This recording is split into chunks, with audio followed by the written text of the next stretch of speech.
আসসালামু আলাইকুম। কেমন আছেন সবাই? আশা করি সবাই অনেক ভালো আছেন। আজকে আমি রান্না করতেছি মিষ্টি কুমড়ার তরকারি। আজকে আমি প্রথম একটা লং ভিডিও নিয়ে আপনাদের সামনে হাজির হয়ে গেছি। আমার ভয়েস ওভারে যদি ভুল ত্রুটি হয়ে থাকে তাহলে আপনারা প্লিজ ক্ষমার দৃষ্টিতে দেখবেন। লং ভিডিওর ভয়েস ওভার তো দিতে আমি যেহেতু নতুন, মাত্র 1 মাস হয়েছে আমি ফেসবুকে কাজ শুরু করেছি। এই প্ল্যাটফর্মে অনেক স্বপ্ন, অনেক আশা নিয়ে আসছি। আমি অতি মধ্যবিত্ত এবং সাধারণ একজন মানুষ, সাধারণ একটা মেয়ে এবং সাধারণ একটা ঘরের বউ।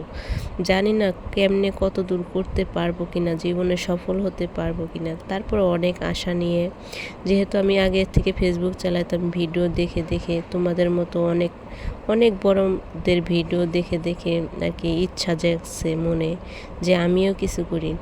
আসলে সত্যি কথা বলতে মেয়েদের কিছুটা হলেও ইনকাম থাকা দরকার, কারণ কিছুটা যদি ইনকাম না থাকে, আমার হাজব্যান্ড দিনমজুরির কাজ করে, তো আমি চাচ্ছি তার পাশে একটু দাঁড়াতে। এই জন্য আমি ফেসবুকে এসেছি। সবাই তো অনেকেই তো অনেক কিছু করতেছে ফেসবুক থেকে, জানি না আমার মেধা প্রতিভা কতটুকু আছে। তারপরেও আমি ফেসবুকে এসেছি অনেক স্বপ্ন আশা নিয়ে।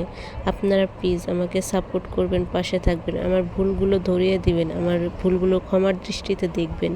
জানি না আমি কতটা ভালো কাজ করতে পারতেছি বা পারি না, আমি নিজেই বুঝি না আমার কাজ কেমন হচ্ছে, আমি নিজেই জানি না। তো ভালো খারাপ মিলিয়ে আর কি আপনারা সবাই আমার পাশে থাকবেন, প্লিজ প্লিজ প্লিজ। যাই হোক, একটা তরকারি আমার রান্না হয়ে গেছে। এখন আর একটা সুরমা মাছ রান্না করব, আর একটা তরকারি বসিয়ে দিয়েছি। এই তরকারিটা আমার প্রায় হয়ে গেছে। তরকারিটা চুলায় রেখেই হাত মুখ ধুয়ে ফেলবো, যেহেতু প্রচণ্ড ক্ষুধা লাগছে, বেলা 10টা বেজে গেছে, খাবার খাবো। যাই হোক, হাত মুখ ধুয়ে এসে একটু খাবার নিচ্ছি। মেয়ে আমি সবাই মিলে একসাথে বসে খাবো আর কি। হাজবেন্ডকে কাজের জন্য বের করে দিয়েছি, তার ভাতটাকে রেডি করে সে চলে গেছে কাজে। এখন আমরা রিল্যাক্সে বসে আর কি খাবো। বিশ্বাস করবেন না, আজকে মিষ্টি কুমড়ার তরকারিটা এত বেশি মজা হয়েছে না, 1 প্লেট ভাত খাইছি আমি। আমার কাছে অনেক বেশি ভালো লাগছে। আপনাদের যদি ভালো লাগে এভাবে রান্না করে দেখতে পারেন, আশা করি অনেক ভালোই লাগবে। যাই হোক, আমি অনেক বকবক করেছি। আমার বকবক যদি ভালো না লাগে তাহলে কিছু করার নাই আর। আপনারা সবাই সুস্থ থাকবেন, ভালো থাকবেন। আর এই তো আমি খাবার খেতে বসে গিয়েছি।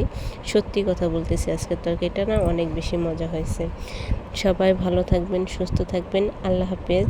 আমি চলে যাচ্ছি আজকের মতো। আপনাদের লাস্ট মোমেন্টে এই ফুলের ভালোবাসাটা দিয়ে গেলাম।